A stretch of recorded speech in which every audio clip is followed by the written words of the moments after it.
You got 2 more left.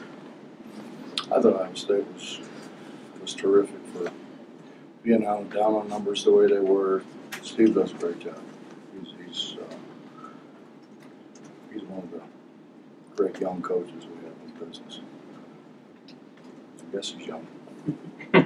They used to say that about me a long time ago. We didn't rebound it away. I know it was 20, but we gave up too many offensive rebounds. We've got to get Wes and Lamont rebounding the ball better, being more active. JC and Dax are JC and Dax. They do what they do. Got to keep those guys out of foul trouble. Seems like Issa was way more involved on the boards today. He's been that way. He was that way at Baylor. We had a talk before the Baylor game about him being more active, but he should be, and he's probably making himself here of late. He should be the best offensive 3-man in the league. He's big, he's strong, he's got great hands. We need him to help Sags and everybody else on the glass.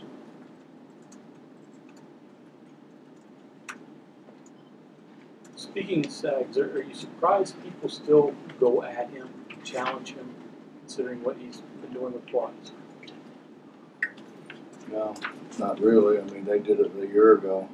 If you remember, they did it a year ago in the conference tournament championship. I mean, I gotta watch what I say. There's a lot of variables. How's that?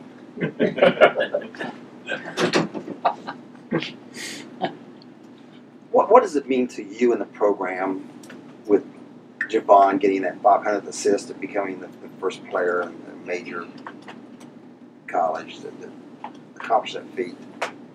1,500 points. Well, I mean, it means we're really proud of him. He's put in an enormous amount of work, and I know I keep saying that, but he has really put in an enormous amount of work. And it's really good to see a guy who works that hard to be rewarded for it. I played D'Angelo Hunter today as much as I played him because he deserves it. He's worked really hard. He deserves to get playing time. We had a couple guys pouting today for whatever reason. A couple guys didn't really want to take coaching very well today, so let them get a chance to sit over there and see what it's like being a coach on the bench. Coach, I know every game's important, but you have a chance to finish at least second in this league. You know, how much pressure do you put on these kids to win out next week? 2 tough games. You know what John F. Kennedy said when they asked him to run for vice president because he was young, aristocratic, and Catholic? He said, why settle for second when first is available? That's, we lost a couple games that, in hindsight, we'd really like to have back. We would have been able to put ourselves in a position where that could have been us taking the trophy instead of somebody else. With Issa being more active, is that just about not giving up on a ball that might be a gap between him and the ball? Just I think it was bad habits that he got in practice, quite frankly. You're not paying as much attention to him in practice, and you get to standing around, and he was just standing watching. He wasn't participating the way he needs to participate. Can you comment on Wigington? He's really good. He's really good. I was trying to find out if they had any more guys in Nova Scotia like that. He's good. He can score it off the bounce. He shoots it off the catch. He's really good. For most of the conference year, your offensive rebounding has been really good. Defensive rebounding, the bottom of the league. I know there's differences in the way you do it, but why the big disparity? What needs to change? Well, a lot of it's the way we play. We're spread all the time.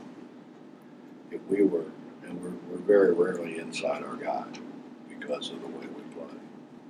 So it's a little harder for us to be a great defensive rebounding team because one, we're really spread, we're playing in space, and secondly, we're giving them the inside to the basket.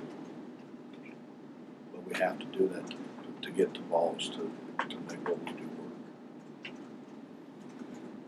work. I mean, everybody's written or read something about just how hard the schedule is, but I'm looking at what Iowa State has with 7 players, and wow, that's terrible. But the stuff you guys have been through, like crazy swings in games, easy wins, close outcomes, the flu, players in and out, up and down. How across 16, 18 games, how much of a toll does that? I try never to talk about it because I don't want people to think that we're making excuses. But those guys fought in Morgantown once. We fly out there 9 times, and it's rough.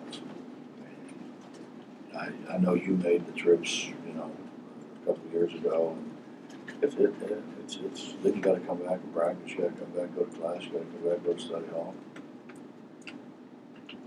It's a lot harder, I think, than what anybody could imagine it is. Knowing that, though, and knowing that, I mean, these teams are going to pick each other off and things are going to happen too, to not lose sight of goals or second place in the conference, for example, or even the top.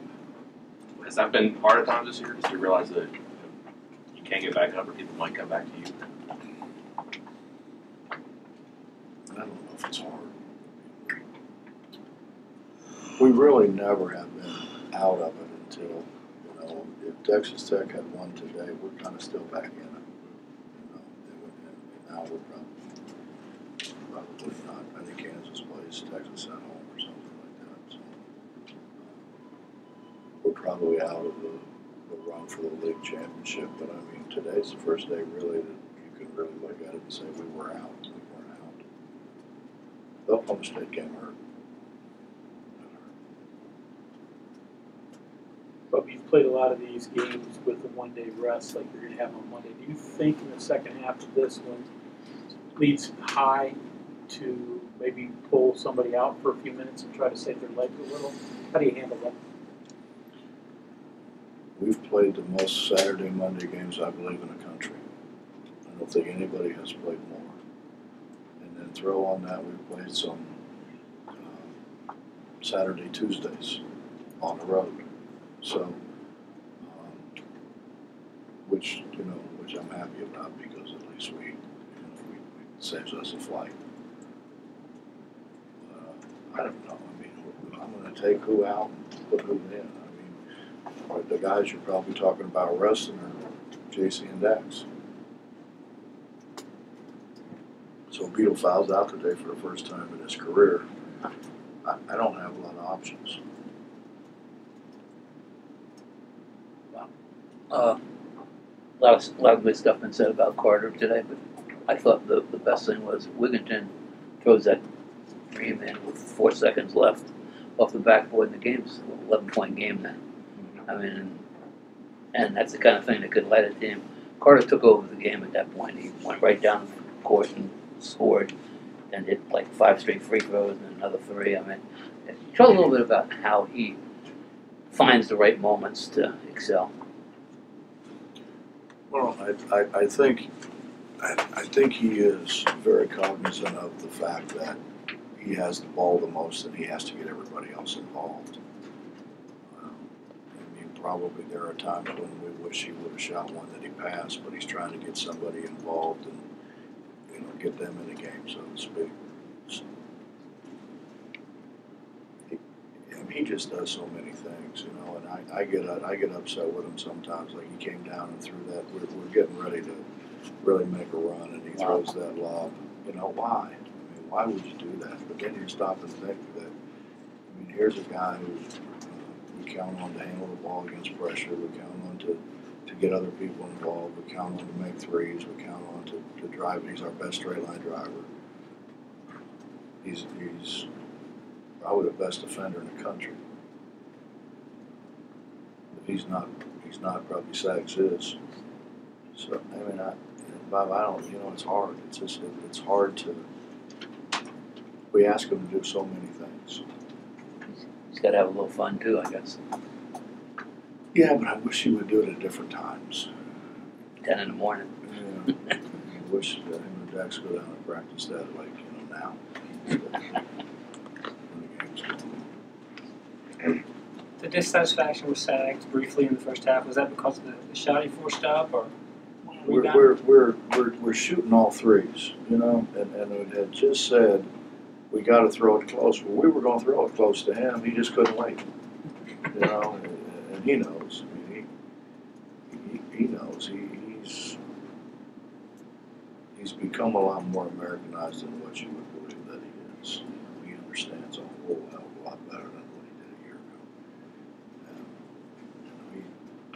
ago. He just forced things, but sometimes you force things because you want to make something happen. It's a fine line between that and being selfish. Well, what frustrated me was I just talked about. We never got a cross screen. We never got a cross screen. And really, we were open on cross screens. Particularly early, we were open on cross screens. We threw the ball to them too late a couple times, but we were open. So now you sit and you talk about it during a timeout, and then he comes out and does dribbles it and does an up and under that has no chance. So we never got to the cross screen again. When you say wait till you get the cross screen, you got to wait till you get the cross screen, whether you have it in high post or whether you're involved in the cross screen. If that makes any sense. Anything else?